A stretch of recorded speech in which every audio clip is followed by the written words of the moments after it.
Pardon the interruption, but I'm Mike Wilbon. Kansas is ranked number 1 in the preseason college basketball poll, Tony. You ever been ranked number 1 at anything?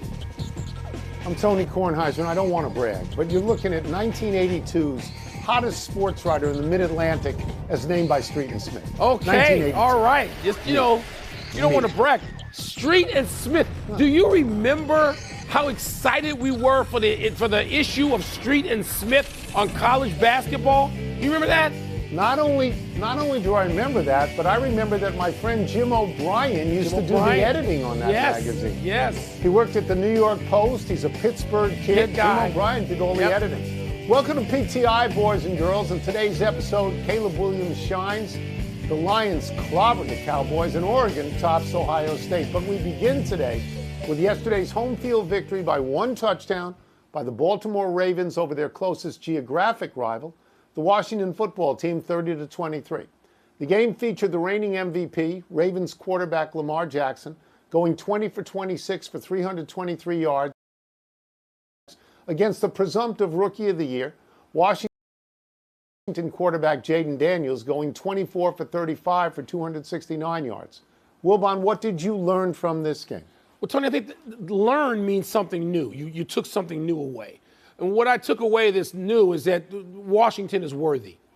The Commanders are a worthy team. I don't want to go projecting beyond that, but that's what I learned. They're worthy right now. Big-time opponent, big-time performance, hung in there on the road, tough place to play, rookie worthy. Now, let's get to the main event here.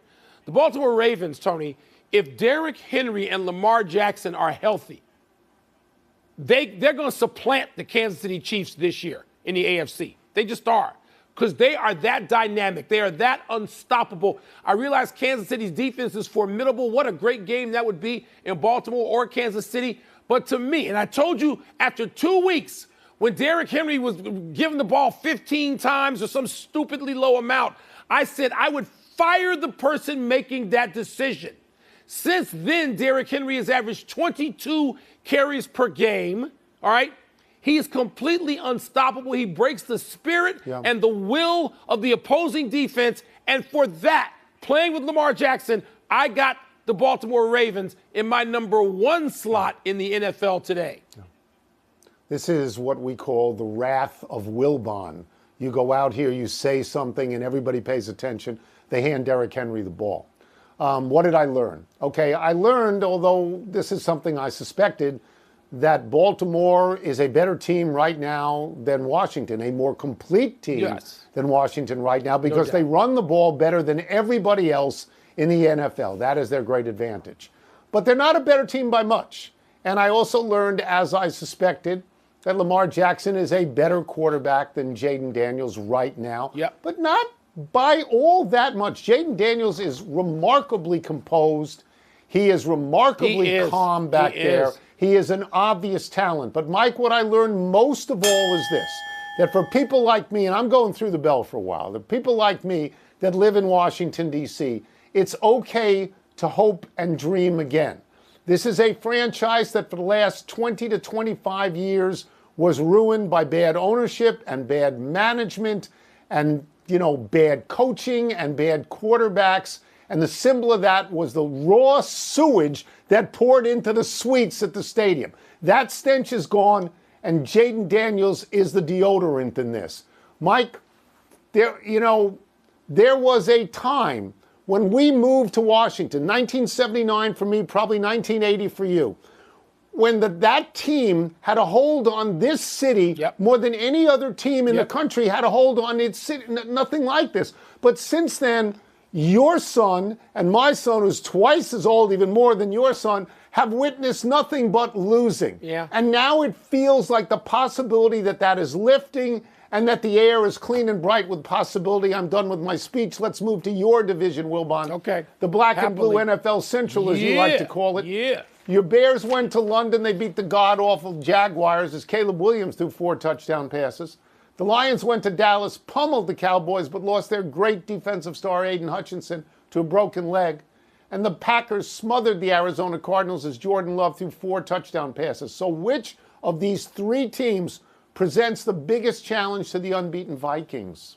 Wow, Tony, I think it's still Detroit. And let me just say this to you as a guy who naturally roots against the Packers, Vikings, and Lions. I find myself rooting for the Lions. As you know, the last couple of years we've talked about this because I root for Detroit. It's not the Lions I'm rooting for, it's Detroit. Aiden Hutchinson is from greater Detroit. Okay, he's a Michigan kid. He represents more than any other player in a great many years the hopes and dreams. You talk about hopes and dreams. I mean, Washington had realized some in the 80s and the 90s.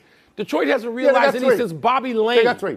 Okay? They haven't been there. They haven't been there. Yeah. So Aiden Hutchinson, to see him when he took those gloves off yesterday and he knew how he was injured, he knew his season was over and it's over. I felt crushed watching that. And I stayed with that game because I love seeing the Cowboys get crushed by Detroit, by a Midwestern team, by a team in the division I care for and love. And so the Bears are coming, but they're not going to be ready yet, and their schedule gets really hard. They haven't played a division game yet. The Packers could be there already. They could be because Love is right back in it after his early injury. That's right. But I'm going to say the Lions, Tony, they may need to make a trade. They may need to go out and get somebody. There's some defensive end. There's some edge rush guys who might be available to them and who might fit what they do and who they are. But I still think it's the Lions, even with Aiden Hutchinson going out. So let me support what you say up to a point. Okay. Because the headline is Aiden Hutchinson going out. No doubt. He's a local kid. He broke his leg. All right? They say 4 to 6 months. I would take the over rather than the under on that. That's a Joe Theismann situation. Come on. This casts a pall over their immediate future. He is a great player on his way to being Defensive Player of the Year. Yes, we have to say this. The Lions just crushed out 47-9. Let me go over this. In Dallas, 47-9. All that money Jerry Jones paid to Dak Prescott and CeeDee Lamb, what did he get him? Got him 9 points. So I don't want to talk about the Cowboys in this show at all anymore until they fire the coach. Not on this show. 18 minutes. But this hurts the Lions. Yeah. I can't pick the Bears because although they're getting better, the 4 teams they've beaten this year have a combined record of 4-18. They stink. Not time. So I am feeling myself pushed towards the Packers because as we have discussed before, preseason, the buzz about the teams that might take a big run up were the Falcons and the Packers. And right now, Kirk Cousins and, yes, Jordan Love are showing out. They're really good. So to me, even though they lost at home to Minnesota already, I think in the long term they have a chance. That's me. They do have a chance. Look, that division, I'm riding high off yesterday. Aiden Hutchinson, I had to set that aside. He's the best defensive player in the league to me. With apologies to Chris Jones, just right now, and Watt right now, I would put Hutchinson just a smidge ahead. But I'm still going with the Lions, Tony, as the best team in the NFC right now. Now, what a weekend in college football. Oregon edged Ohio State in Eugene. Fabulous game. Number 1 Texas crushed Oklahoma and now faces Georgia. Alabama nearly lost and probably should have lost for a second straight week. SC blew a lead and fell to Penn State. LSU is back in the top 10, beat Ole Miss. Travis Hunter, he left Colorado's loss to Kansas State with a shoulder injury. Another fabulous Colorado game at 3 a.m. And Boise State's Ashton Jeanty rushed for more than 200 yards again. Tone, which storyline grabbed you the most? So as I think of all of these things that happened over the weekend, and I look at which is the most intriguing of the storylines, I have to say, honestly, it's the possibility next week of Georgia and Texas going at it. To me, that is must-see TV. But I'll look backwards. For the sake of this story, I'll look backwards and not forwards. There's a temptation on my part to say, what's wrong with Alabama, followed by this question, at what point in Alabama are they going to try and buy out Kalen DeBoer? Because they're not happy about this. But I will I'll concentrate on the 2 games that I thought were better than all the other games. And in one of them, Ohio State once again could not beat a top 5 team. And in the other game, Penn State finally beat a good team if you consider USC a good team. Ryan Day is now 1-7, I believe, against top 5 teams. And you could say it's a 1-point loss on the road, so it's kind of sort of not that terrible, except it is that terrible because you actually lost that game.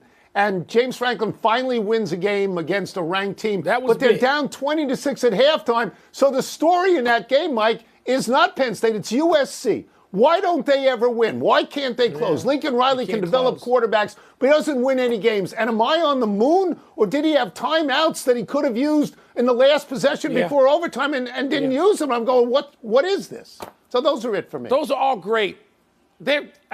I'm with you pretty much, point by point there. But I thought of you when the Colorado game kicked off at whatever time in the East it kicked off. Late. Things like 10 o'clock. It kicked off. And I said, you know what? Like when you're in a dorm and you're in college and you should call your friend and wake him up, and just say, get up, wake up. I'm going to wake you up now. You're going to watch this game. You think that game was late? How about Mr. Genty? He went off like a quarter later than Dion. That's right. And I knew I couldn't call you then. Tony, it was. He was in Hawaii, right? Tony, let me just tell you something. This kid had his worst performance rushing in terms of average yards per rush of the season. 7.6 yards per carry, I think.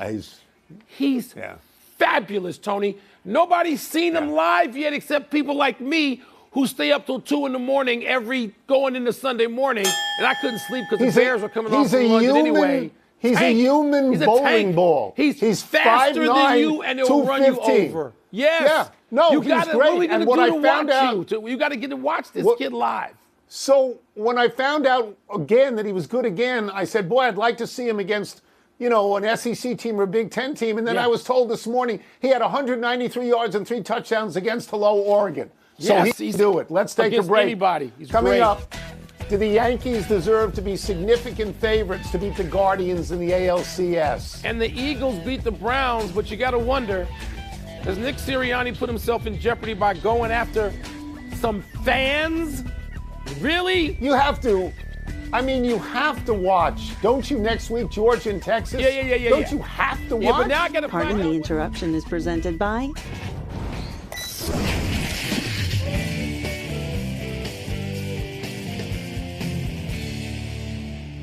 Time to find out what's lighting up the littles in mail time. Let me get the first one and go to the glasses.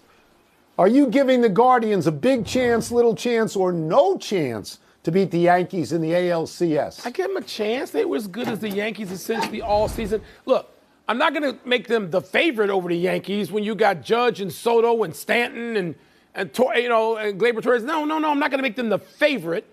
But they got a shot at this, Tony. My bias is sort of with Cleveland. The last World Series game I attended was 7 years ago, and it was in Cleveland, sitting about 8 rows behind home plate to watch Cleveland actually lose to my Cubbies. But, Cleveland has been a steady contender. They had a steady season. They are a threat to the Yankees. Yes, they are. A legit threat to win the ALCS. Yeah, I feel exactly like you do. Of course I'm going to give them a chance. I would say about a 40% chance. Yeah, that sounds What works against them for me is on the head-to-head this year, the Yankees beat them 4 out of 6 games. But the Yankees only won 2 more games than Cleveland all year, just 2. And if you like Cleveland, it's because you like their bullpen. They just finished the season with the 4th lowest bullpen ERA in the last 30 years. They got a great closer in Class A, although the Tigers got to him. He had given up only 5 earned runs all year long, and he gave up, I think, 4 earned runs in 3 innings against Detroit. And like you, the reason I'm picking the Yankees is I think it's very tough to go through Soto and Judge and Stanton 4 different times and not get dinged. But yes, I give them a chance. Cleveland better have a series from Ramirez. He's got to hit, and he hasn't hit so far in this postseason. Did Nick Sirianni actually hurt his prospects in a win by appearing to taunt Eagles fans? I thought there was a good chance Sirianni could have been fired before we get through this segment. But apparently that's not going to happen. He spoke today publicly. And as mea culpas go, I thought his was pretty straightforward and actually pretty effective. But it's so stupid to go after fans in Philly. I can do that. I don't coach any of the teams there. The fans in Philly, you know what you're getting. You can't be surprised by this. They booed him, I'm sure, during the Super Bowl season, the run he made. So this is insane. And he let some players talk him into it, apparently. Then they're insane. I thought he'd be fired, Tone. I'm surprised at the restraint of Jeffrey Lurie. I really am. Yeah, I'm taking a different tack on this one. I saw the same clip that you saw. I don't know exactly what the words were, but it appeared he was taunting the fans. Yeah. This is Philadelphia. This stuff happens in Philadelphia. Fans like to go back and forth with coaches. They want to know that they matter. And Sirianni, by taunting them, affirmed the fact that they matter. Is he going to get fired for this? No, not in Philadelphia. He's going to get fired if they go 6-11. Fired for barely He's going to beating get Cleveland fired is what ought to happen. if that offense, continues to score 21 points a game, which just isn't enough. Yeah. But the truth of the matter is that it actually helps him with the fans. The fans think he's Really? a regular guy now. Yes, that's Philadelphia. He got back and they booed Santa Claus. They're going to like this guy. That doesn't mean he won't get fired. Man. But this specific act, I don't think will hurt him nearly as much as you God, do. really Enough him. email.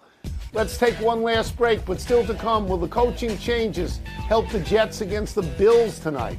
And the Liberty bounced back against the Lynx yesterday. Too few people saw it because the network and the league bosses. Their future is threatened by. All right, we're out here tailgating out here at MetLife Stadium. We got Bills Mafia, Jets fans. We're all ready for Monday Night Countdown. I hope you are too. Let's go, baby. What do we want to do, Jets or Bills? Jets. Let's go, Mafia. Go Bills.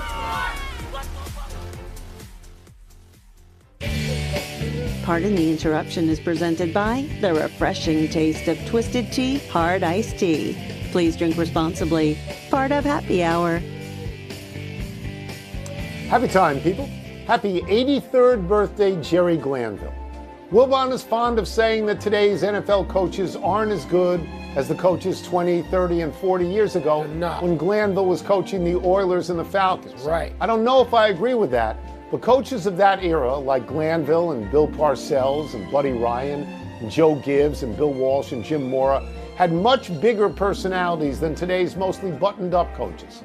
Glanville, whose career NFL record is 60 and 69, is most famous for saying to an official whose call he didn't like, and I'm quoting here, "This isn't college. You're not at a homecoming. This is NFL, which stands for not for long when you make those calls," unquote. That's a great line. Tony, I was on one of the two cruises of my life, either to Athens or Alaska. I forget which one. When a guy taps me on the shoulder, and it's Jerry Glanville, he's on the cruise. I'm like, "Coach, what are you doing?" He said, "I'm here to have chalk talks. They're paying me to do this, and you're going to be my assistant at the first chalk talk." Dutifully, I went.